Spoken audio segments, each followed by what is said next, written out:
Welcome back to Crit and Crit. I'm Axion, And I'm Scint. and we are continuing Mario Adventure and our discussion of Cinderella. Have you ever heard of the Arn-Thompson-Uther Index? No.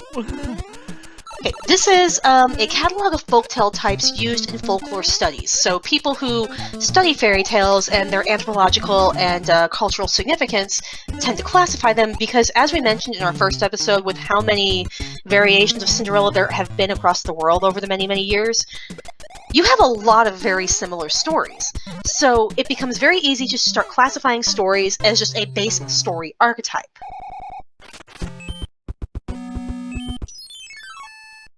Right.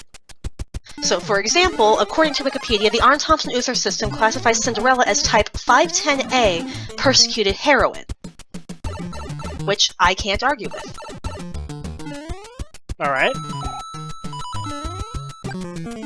That's very general and broad, but I imagine that's kind of the intent. Yep, because it just gives you a place to start with, because if you just say, oh, it's a Grimm fairy tale, okay, you're not going to mix it up with Little Red Riding Hood. You might, like, because there's no prince in that one, no princess at all. So, I guess there's the huntsman. Yeah, but that's a whole different thing.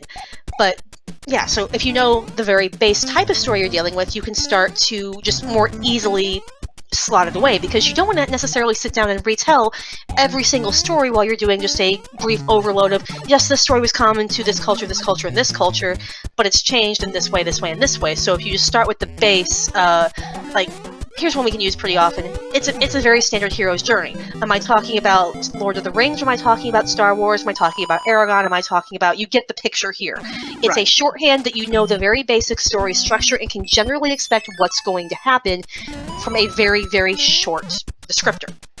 So it's very, very useful in studying a story to tell if it falls into a type of archetype. Hello, Storm. Hi, people. We're gonna get the lightning and thunder in the background again. Oh well. But yeah, Cinderella has its own archetype, as we mentioned, because it's been so commonly labeled. The database I'm looking at right now, for at least one of the sites that compiled it, Cinderella and Capo Rushes. Say that last bit again? Capo Rushes is another variation of it that I haven't seen. Like of. Okay, that That's makes what more it sense. says. Okay. So, yeah, the 510A, persecuted heroine. The two stepsisters, the stepdaughter at the grave of her own mother, who helps her, milks the cow, shakes the apple tree, helps the old man. CF type 480. So they even reference other sub-archetypes. Threefold, visit to church or dance, slipper test, see analysis. So yeah, they have broken us down very much. There's another It's variation. a science at this point. Yes, and there's another variation which I've seen in other versions, but I didn't really see it as quite the same story because I don't think the slipper was involved. And I remember this one was from like Alfer or Alalera. Unnatural Love, 510B. Present of the father who wants to marry his own daughter, the maiden a servant of the prince who throws various objects at her. Not actually throws, but you know. The threefold visit to the church and the forgotten shoe, marriage, so on and so forth. So in that version, Cinderella runs away because she looks exactly like her dead mother, and Dad gets ideas, and she says, nope! Leaves, Prince ends up working as a scullery maid for the prince, he throws a ball, and he falls in love with her there, and she gets to escape the nope situation. Yeah, that's not a very commonly told version these days because, ew. Yeah. But, so, yeah, it's down to a science at this point because fairy tales and folklore has been around for so long that obviously we want to find a way to classify it, and you can just start classifying stories as, oh yeah, that sounds very similar to this. Like, the myth of Eros and Psyche is similar to the story East of the Sun, West of the Moon. Don't look at your husband or he will disappear. Looks at the husband, he disappears, goes on a quest to get him back. Which also makes me think of... Crud, we just watched Hadestown. Why can't I not remember his name? Orpheus and Eurydice? Orpheus and Well, Eurydice, yeah. Yeah, that's slightly different, but yeah. It's still got I the get what you same, don't look at them or you'll lose them. True. But yeah, so the stories themselves are broken into archetypes, and as you heard from my descriptors, some of the characters are just expected to be there. Like with Cinderella, you're going to have your evil stepfamily. That itself is an archetype, and that can show up in other things, because as I recall, the stepmother is the driving force in Hansel and Gretel to leave them in the woods because there is no food. Not the mother, the stepmother. So we have the evil stepfamily in that one as well. So, probably. Cinderella, I think, falls into the archetype of the ingenue. Which is? The innocent, too-good-for-this-world heroine. Common other things, too. Like, we're gonna keep going to musical land because I am a very sad person with very few interests in life. Christine Daae of Phantom of the Opera would be an ingenue. She is young, naive, inexperienced, and pure. And the story is basically either her persevering or being broken, or both. Cinderella obviously perseveres and gets to become queen as a result. We have the archetype of Prince Charming, who personality is optional, but usually very congenial, bland, friendly. He's just there to be the nice guy. The actual nice guy. He does not have a fedora, he has a crown.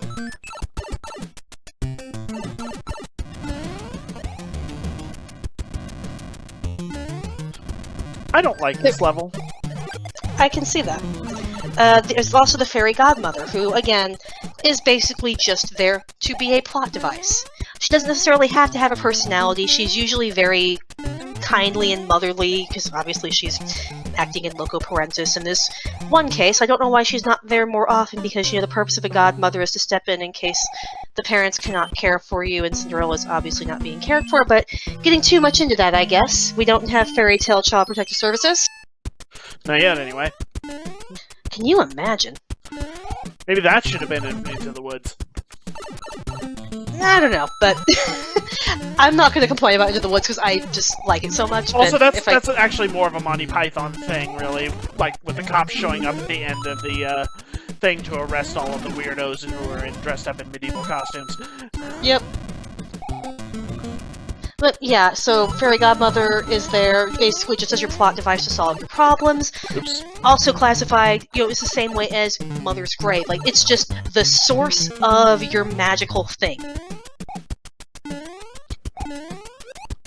So then, you know, the glass slipper itself would have an archetype. Like, it is the thing that lets you do the thing. So, the magical trinket. Yep, the magical trinket, the magical name tag. The glass social security number.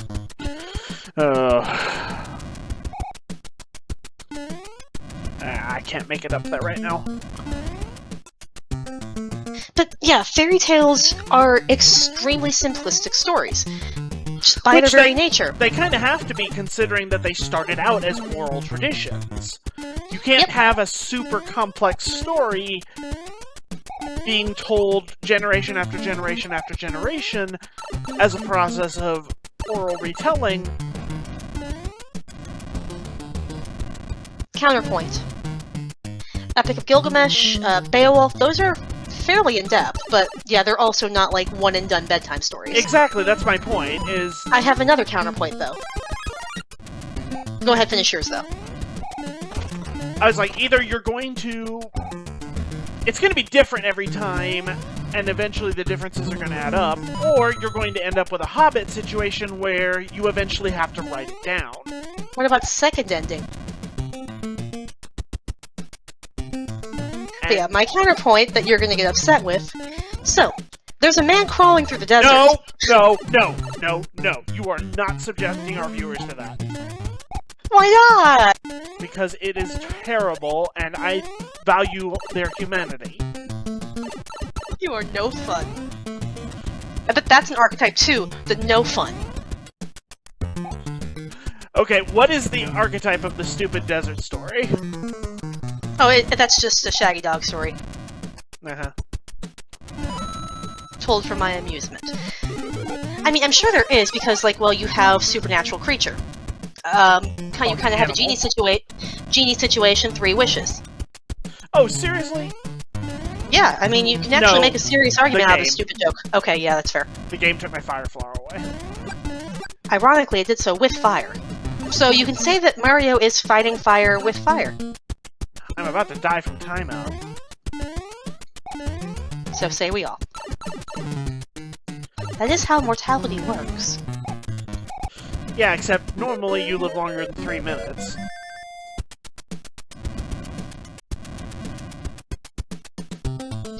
Yeah, I think those are the primary archetypes that you can find in all versions of Cinderella. You have our ingenue, we have our step family situation, we have our source of magic, we have our magical plot trinket, and we have our Prince Charming. And just any sort of arbitrary reason that she can't stay. Either it's just she's tired, the ball is over, she's out of magic, but fairy tales, as mentioned by their nature, are designed to be very simplistic. They started as oral traditions. They had to be fairly simple, especially because they're usually aimed at children to get them to behave, which we'll talk about more later.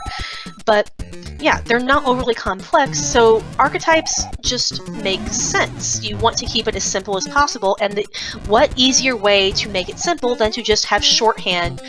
As soon as you tell me what this character is, I know everything about them. Archetypes are extremely useful places to build from. For a more complex narrative, you don't want to just leave your character as a base archetype. Like, your mad scientist should probably have more traits than just mad scientist. You know, they could have a weird friendship with a platypus.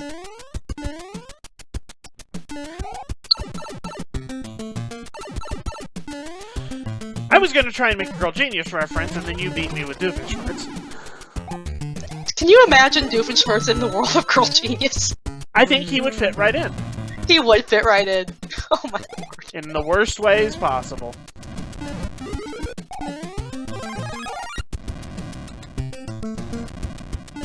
I mean, Perry would fit right in. Girl Genius is full of intelligent animals. I'm trying so hard not to imagine Phineas and Ferb in the style of Girl Genius gas lamp fantasy, and it's just... It would explain how they do all the crazy stuff they do. We kind of make Candace's character completely moot, though, because sparks are well recognized. Why are we get off on this topic? Because it amuses me. That's fair. But yeah, so if you just take a few very base archetypes, you can put them together and make a coherent story that you can still get a coherent ending out of. It makes life easier, and it's very, very easy in the world of literary analysis, because everything fits nicely into a slot, and then you can apply the basic narrative you've acquired from putting all these Legos together to figure out what it means. How do you read into the story about that? What is society saying about family relations, if this is the case, about gender relations, if this is the case, etc., etc., etc. It's really easy to do. What are the norms of that society? What is considered out of the ordinary? And what's the moral that the story is meant to teach? It's usually a big one, because theme is a huge part of this. Also, what is that society consider desirable? What is it that the main character wants? You know, something that never gets brought up is... This is going to be completely out of left field and very stupid. They don't say why, in many versions, the shoe doesn't fit. Like, in the Grimm version, obviously, Cinderella's foot is smaller than her step-siblings, but it's not always like that. They just say it doesn't fit. What if Cinderella just has huge honking feet? Clown Cinderella! This got weird. Yes, it did! Instead of a pumpkin, we're just using a really, really small gourd, so it's a clown car carriage. I don't like it. Why did it fall through the floor? I don't know. We should probably stop before I start making clown versions of the other fairy tales. We'll see you next time, folks. Bye!